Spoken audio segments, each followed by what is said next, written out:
Bernie Sanders has entered the honey badger phase of his political career. Yes. And I've been waiting for it. You've been waiting for it. The American people have been waiting for it. So without further ado, let's watch. You say you think the Democratic Party has, quote, abandoned the working class. The working people of this country are extremely angry. They have a right to be angry. Your statement was met with some sharp reaction as well. But I don't respect him saying that the Democratic Party has abandoned the working class families. Bottom line, if you're an average working person out there, do you really think that the Democratic Party is going to the mats, taking on powerful special interests and fighting for you? I think the overwhelming answer is no. Correct.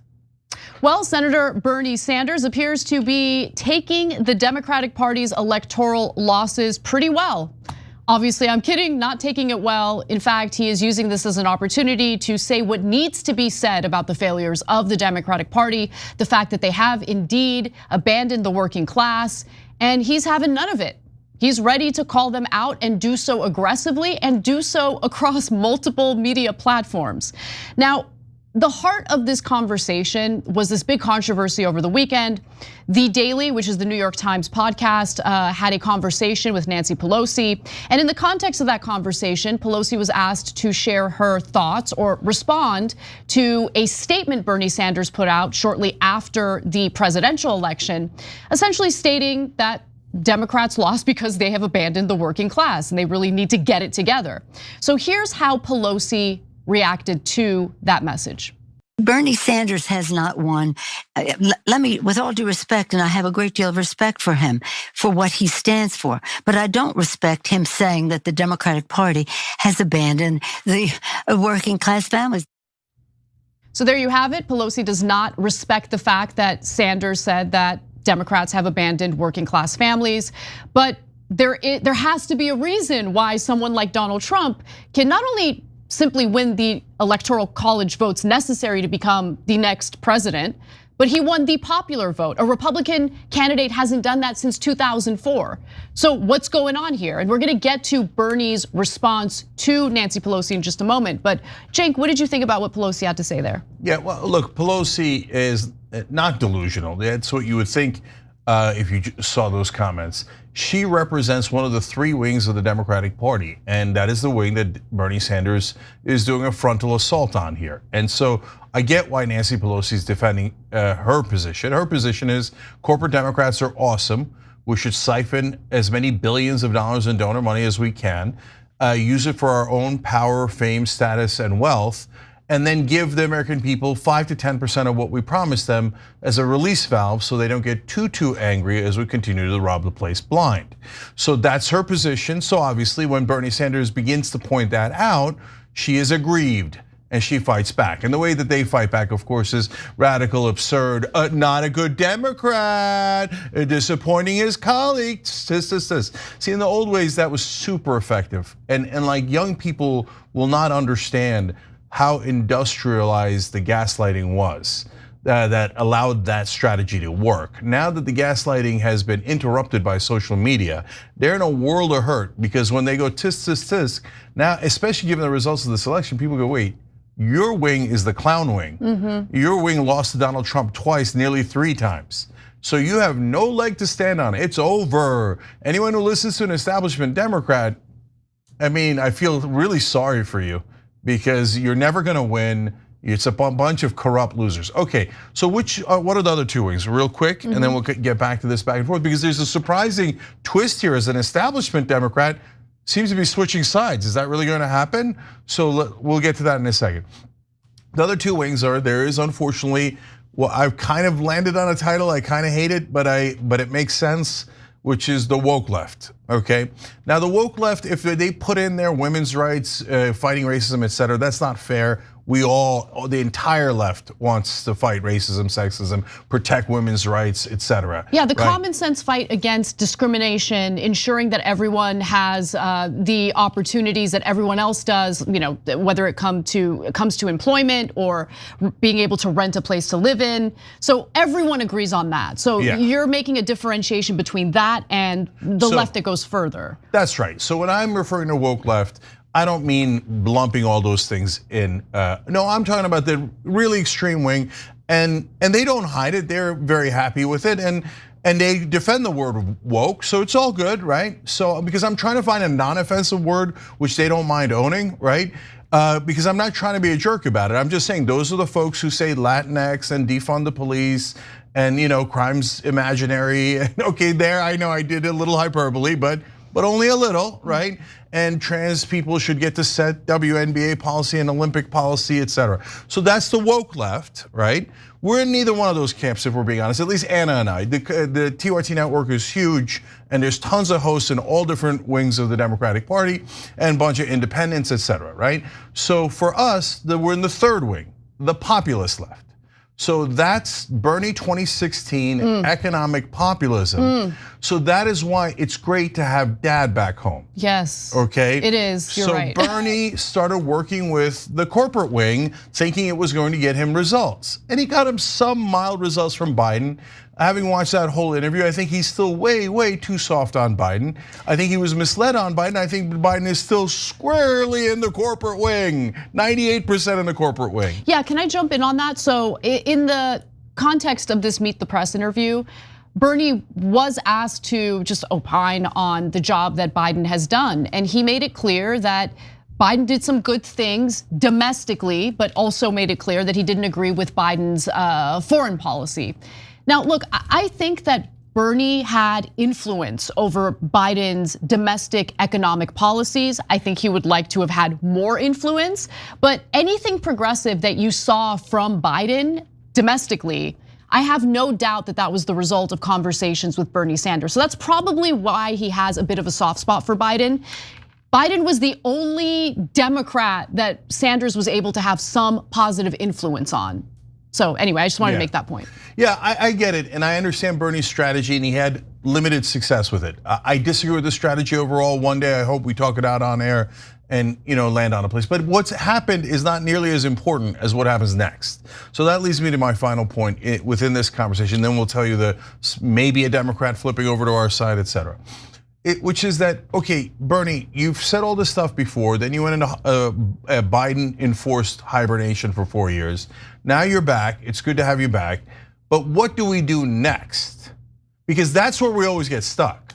Because Bernie's made that speech hundreds of times before, just didn't do it in the last 4 years, right? So, but what I would propose, and if Bernie has a better idea or anyone has a better idea, I'm all ears, right? We're all ears here. We'd love to cover it. We'd love to talk about it. We'd love to talk about a heroic new leader in the movement that's leading in exactly the right direction, et cetera, right? So, but for now, my proposal is you can't just leave it at generic stuff. So when a bill comes up, you have to actually call out the bad guys, including the bad guys in your party. So when you're trying to negotiate for lower drug prices, as an example, you have to say, oh, there's Senator XYZ, one who is a Republican, another is a Democrat, and they both take over $800,000 from the drug companies, and that's why they're saying the drug prices should be higher, not lower. Does Bernie have the courage to do that? I'm being serious. I'm not trying to get on him. I'm just saying, does he have the courage to name names? And if it doesn't have to be Bernie. Does Ro Khanna? Does anyone else?